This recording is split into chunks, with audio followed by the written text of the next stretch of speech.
మెదక్ జిల్లాలోని ఆ నియోజకవర్గం కాంగ్రెస్లో పాత కొత్త నేతల మధ్య తగువుల పంచాయతీ నడుస్తోంది. పార్టీలోని రెండు వర్గాలు పరస్పరం కలహించుకొని కొట్టుకుంటున్నారు. దీంతో వ్యవహారం పోలీస్ కేసుల వరకు వెళ్ళింది. ఇంతకీ ఏదా నియోజకవర్గం? గొడవలకు దిగిన నేతలెవరు? విభేదాలతో వీధికెక్కుతున్న లీడర్లను కంట్రోల్ చేయడంపై టీపీసీసీ దృష్టి పెట్టకపోవడానికి కారణమేంటి? Was the story?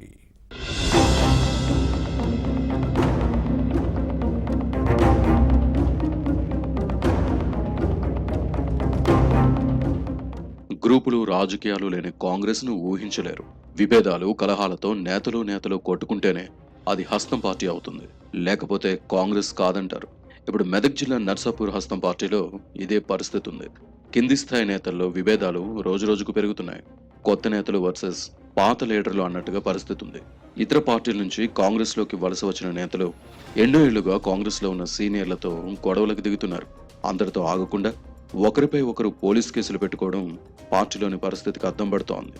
అధికార పార్టీ నేతలు ఇలా ఒకరిపై ఒకరు కేసులు పెట్టుకోవడం చూసి ప్రతిపక్షాలు ముక్కున వేలేసుకుంటున్నాయి.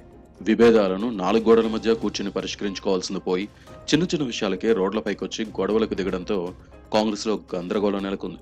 గతంలో ఇలాంటి పరిస్థితి ఉండేది కాదంటారు.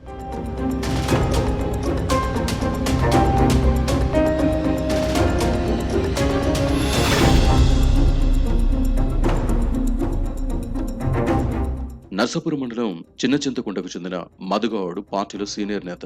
కాంగ్రెస్ లోకి వచ్చిన నేతలు ఈయనపై కేసు పెట్టడం వివాదాస్పదమవుతోంది. నర్సాపూర్ నియోజకవర్గ కాంగ్రెస్ ఇన్ఛార్జ్ ఆవుల రాజురెడ్డి బర్త్డేకి ఏర్పాటు చేసిన ఫ్లెక్సీలో తన ఫోటోను వేయలేదని మధుగౌడ్ అసహనం వ్యక్తం చేశారు.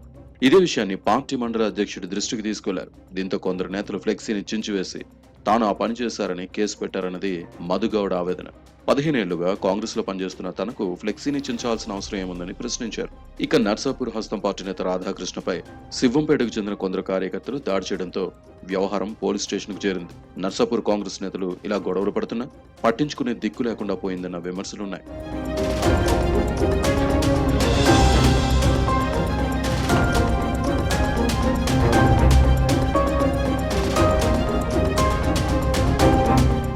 ఇక ఈ నియోజకవర్గం హస్తం పార్టీలో ఐక్యత మృగ్యం.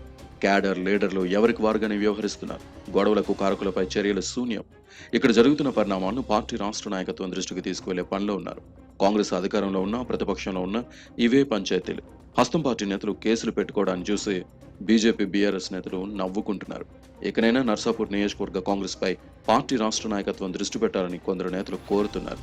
లేకపోతే అధోగతి తప్పదని అంటున్నారు. బీఆర్ఎస్ ఎమ్మెల్యే సునీత లక్ష్మారెడ్డి ప్రాతినిధ్యం వహిస్తున్న ఈ స్థానంలో కాంగ్రెస్ ను బలోపేతం చేసే బదులు నేతలు కుమ్ములాడుకోవడం విమర్శలకు తావిస్తోంది. పరిస్థితి ఇలానే కొనసాగితే స్థానిక సంస్థల ఎన్నికల్లోనూ నర్సాపూర్ నియోజకవర్గంలో హస్తం పార్టీకి పరాభవం తప్పదని సొంత పార్టీ నేతలే అంటున్నారు. మరి ఇప్పటికైనా పార్టీ పరిస్థితిపై టీపీసీసీ దృష్టి పెడుతుందా, లేక కాంగ్రెస్ లో ఇదంతా కామన్ కదా అని వదిలేస్తుందో వేచి చూడాలి.